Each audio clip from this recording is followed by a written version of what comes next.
உலகத்துல அதாவது ஒரே ஒரு நபருக்கு மாத்திரம்தான் அல்லாஹ் அந்த சந்தர்ப்பத்தை கொடுத்திருந்தார்.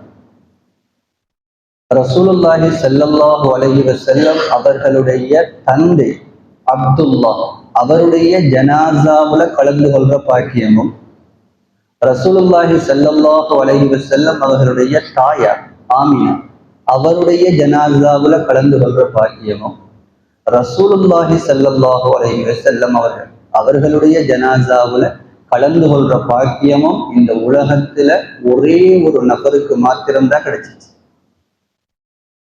ஒரு ஜனாசாவுல கலந்து கொண்டாக்கள் அடுத்த ஜனாசாவில் இல்லை.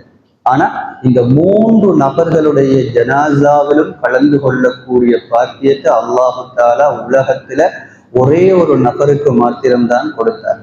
அந்த நபர் யாருங்கிறது தெரிஞ்சவங்க இப்பவும் சொல்லலாம்.